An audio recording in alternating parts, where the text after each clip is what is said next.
am. Y'all, I have always loved being in my car. Get to decompress, feeling like your best ideas come here. Since having a child, the car situations have hit different. Like, you want some? Some people go for a little late night drive, you know, clear your head. I don't need to go for a late night drive. I just need to sit in the car. I needed something to take the edge off. But I'm not drinking right now. I'm on a little detox, so kombucha for the win, baby. Because when you want to feel something, oh God. What's up? How you doing? Thank you for joining me, guys, on this spooky stories. Apparently, because I'm like, what is this lighting? Spooky stories. How you feeling? How are you feeling, y'all? Because I am feeling reflective, very reflective right now, and I'm thinking about how independence, and mind you, this comes from somebody who's very independent. Independence kind of ruined my life. Hear me out.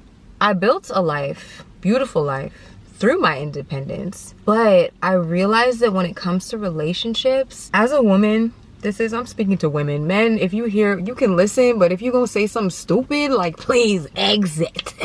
Or if you want to learn, hey, you're welcome to sit and listen and learn. I feel like as a woman, when you're very independent in relationships, you don't actually get to know truly who you're dealing with and how they'll show up for you, because they get into the relationship and they don't have to do anything. Like, you don't really require them to do anything.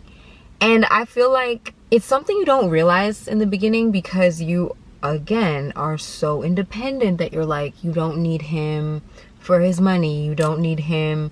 You know, you deal with your emotions, and you look at men like, oh, I'm not gonna, you know, so you get into this space where you're like, you're just so self-sufficient that when it hits, because that's only sustainable, you know what I mean, for so long. When life starts lifing and things happen, again, you are a woman. We are designed to be emotional. That is not a negative thing. It is a superpower, okay? You hear me? When life hits a fan, or you get a hard time, or whatever it is, and you really can't hold it together fully independently, and then you need that person, then they're not really there for you in the way that you may have felt you needed them. And at that point, it's usually like you've already invested some time, you've already invested all these things, but you also have a limiting belief that people don't show up for you fully, and that people don't show up for you the way that you need or want. So it just continues to reiterate that limiting belief that you have about people.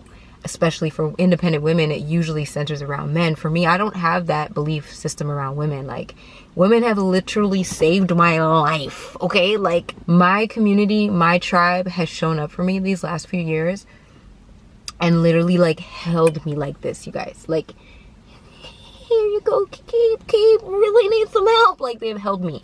And I'm so thankful, like, so thankful. So I don't find that with women, but I think just the majority of men, oh, people gonna get upset, whatever, I'm saying it. The majority of men are not dependable. The average man is not dependable, and I hate that I have to say that, but it's true, and I think most women can attest to this. But that's why men who are dependable and show up and do all the things, like, we look at them like, wow, that is amazing. Like, where did you find him? Or who's, you know, girl, what was your prayer? Or like, who raised him? Like, it's exceptional. It is exceptional, and it's sad. It's very sad, because a lot of the times the way that a man shows up in that in a dependable way is the same characteristics that just like the average woman has. Somebody gonna be mad. I said what I said. That's what people say sometimes. Like, an exceptional man is just like a bare minimum woman. Like, in terms of the way that they show up for like their families and stuff, it's like, yeah, that's just what women do all the time. But anyways, this is not to reiterate the gender war. We're getting back to the independence, like, and how it's problematic when you are so independent that you don't even get to truly vet the person that you are dating, because you don't need them for anything. And you think that's a good thing. And to be honest with you, you attract men that like that. They're like, oh, she's so independent. She's so strong. She works so hard. I will run now. If a man says to me, I love how hard you work, I'm like, like, what do you mean that you love how hard I work? Like, you know, and the only way that statement would, no, it wouldn't work. I was gonna say, if he was like, I love how hard you work, here, let me help you. That's a little different. You know, like, I rate what you're doing, let me help you. But at that point, it's like, I'm trying to help you not work so hard. I respect and value what you're doing, but I'm not okay with the fact that you actually work this hard, because I don't think you should have to do this. Let me be a man and take some of that load off you. Oh, that energy. Yeah, so it's like, I really thought about that. It's like, being hyper independent just robs you of actually experiencing men who can show up, because you end up just attracting the ones that don't. But don't put people in the position either to truly fuck you over, right? Like, that's what I did. I was like, you go from being like too independent, right, to being like, yeah, I'm on this journey, you know, I should I hear like I shouldn't be overly independent. Let me give some reins over to this man. But he's incapable, right? Because your discernment ain't, because you don't even know how to test people, because you don't ask for anything. So then all of a sudden now you start asking for things, and it's not gonna come through. They don't know how to do it because they're not the giver. They're not the giver. They're not a man of service. And you didn't realize that. But now they fall through. They're not serving. And you're disappointed, but you're also like, see, these men ain't. But it's a lot of times it's a lot deeper than you. Like, it's something you're carrying from your parents. Like, it's not, and their parents even. Like, it's not always just something that you decided to implant into your subconscious. It's not a conscious thing. That's the problem. It's subconscious. But I'm here to talk to your subconscious, Miss Independent, Miss Too Independent. We need to find Mr. Sit Down. We need to find Mr. Sit Down. And we ain't gonna find Mr. Sit Down if we're too independent. You know what I'm saying? It's finding a healthy balance of allowing that person to show up for you or not show up with you, so you can make a good assessment. And when they don't show up for you, don't leave it at, see, men are dependent, and you keep staying with them. Be like, you know what? Thank you, but no thank you. What you have to offer me is just not enough. And I am choosing to believe that men are dependable. You're just not one of them. Thank you. Goodbye. Dee, dee, dee. Somebody's pulling up beside me and they're like, why is she drinking in her car? In a glass, a wine glass. Leave me alone. Although being independent can get you very, very far as a woman, and I'm never gonna say don't be independent, but the hyper independence can literally cost you so much in the end. And I am speaking from experience. Like, if I was more dependent, to be honest with you, I would have been able to be like, from the jump, be like, oh, you ain't it. Because you're able to be like, oh, I need you for this. And then they're like, they can't do it. So you're like, whereas I just didn't need anything. And that's terrible, because girls that don't need much don't get anything. And girls that need much get everything. Like, that's where we're at now. Most women who are super independent, y'all, we have a lot to offer. Like, we are not one-way people. Like, we're usually multifaceted. We're usually very helpful. We take initiative, all those things, right? We try to read our partners. We try to see what they need, and bop, boop, beep, boop, beep. I used to time the food, like, be like, oh, how far are you? Because I don't use microwaves, right? So I used to be like, how far are you? Okay, let me time it so I can warm up the food, so that when you walk in the door, the food is gonna be warm. Let's do this. I mean, at one point I almost thought, I ain't doing none of this shit for nobody ever again. But in reality, that's just how I am, so I'm gonna do it again. But it'll be a totally different type of human being. Like, totally different. And there's nothing wrong with those qualities of being of service and wanting to give to your partner and stuff, but if we're not able to properly vet simply because we just don't need anything, then it's really hard, because it's like you're gonna need something at some point. You're a woman. Like, we are made to need each other, right? You are designed to be super emotional. So you can only hold that together in a relationship for so long without needing that person, without needing them to show up for you in a whole way, because this is how we end up with heart disease, diabetes, all the stress, high blood pressure, all the problems. And we see it in the generations before us, like these super independent women who just are older and sick. I love that there is an awakening for Black women right now where we're like, we're not carrying everyone's load anymore. And I think it's just important to also understand why. Like, I'm not trying to be sick and old and looking haggard. Like, baby, I look over 10 years younger than I actually am. I'd like to keep it that way, because me not gonna make no man come take away my beauty, all right? Stress me out too much. I did let one stress me out too much. I did. It was scary. It was really bad, actually. But I'm not ugly. You know what I'm saying? I pushed through. I fought through it. I didn't let him totally fuck me over. I did get pretty fucked over. But I'm still here. We are not dead. We gonna keep going. We gonna keep doing it. And it's gonna be amazing. It's gonna be amazing. You know what I'm saying?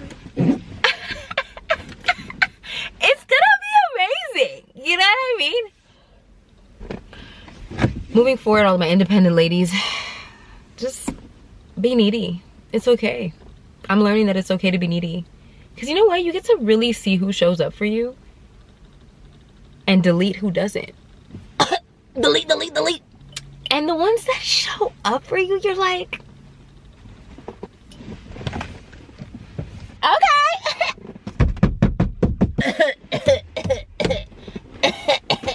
No, but seriously, it's a beautiful thing. I say all that to say, y'all, as much as there may be a majority issue happening right now with the male species, never give up.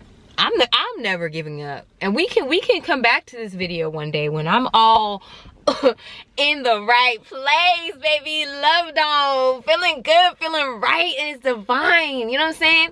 And we'll remember that I never gave up. Because if you give up, then it cannot happen. So you just have to just not give up. Like, don't. It doesn't matter what you've seen on these damn podcasts and all of that stuff. It's like stressful, and it reiterates a stereotype and an idea. And I know most of us have experienced all of these things in some capacity, which makes it even harder to say, hey, there's hope and that it will all work out, and that there are good, solid men out there in abundance. We gotta say it's in abundance, honey. You know, whenever I'm in doubt and I have a moment where I'm like, what is wrong with this motherfucker? I just remember that there's an entire continent. Yeah. Girl. An entire continent of Black men. Okay? And they've been raised different, okay? They have been, if you are an African American woman who's never left America, okay? Baby, don't let this fool you. There's an entire continent. Abundance, okay? Abundance. They've been raised different, okay? Especially when they in the country still, on the continent still, okay? They different. The watered down ones that are actually Americanized, I think, are an abomination. That applies to Caribbean men as well. Because a true Caribbean man, like a good, true Caribbean man that is living by what he was truly raised on, is amazing. They're raised to provide and cook and clean. Yes. True Caribbean men believe they should provide and cook and clean. North America really messes things up. And that influence just starts to water down our men wholeheartedly. Also, I think that if you don't want to be provided for as a woman, you might need to like look into that. Be like, what is that? Why is it I don't want that? Because you're probably going to find something in there that you're like, dang, why do I have an issue with receiving? And you're gonna want to unpack that with a therapist. I promise you. There's nothing wrong with receiving. But anywho, because men are meant to be of service. Okay, we're meant to be of service to each other. Women are of service, men are of service, and I feel like the people who are of service should find each other, should be together. All the narcs and all the takers, I want y'all to be with each other. Go be with each other. I hope y'all find each other and stay together. All the narcs, just y'all be together. All the takers, y'all be together. I think y'all deserve each other. You know what I'm saying? Y'all do. Thank you guys for hanging out with me in the car as I decompress and take the edge off with my kombucha. This was lovely. I've never done this before. It's usually just me by myself staring into oblivion, like, and talking to myself. Can I do that? Yeah. What are we calling this? What are we calling these sessions? Is this Midnight Moves with Makiba? Is this Conversations in the Car with Keeb? What are we calling them? Moments with Makiba? Conversations in the Car with Keeb. Conversations in the Car with Keeb. Hi everyone, and welcome back to another episode of Conversations in the Car with Keeb. I'll be your host, Keeb, Makiba, aka Why Not Keeb. And today we're gonna be talking about all the bullshit that don't piss me off. Just joking. Oh, should we call it cool off, Keeb? I'm gonna need for cool off. Well, come on, Jeff, for cool off. Can you guys vote for me? Conversations in the Car with Keeb. Midnight Moments with Makiba. Moments with Makiba. Cool off Keeb. In the car again with Keeb. Kombucha with Keeb. Ah! That sounds like a brand deal. I'm gonna need a sponsor.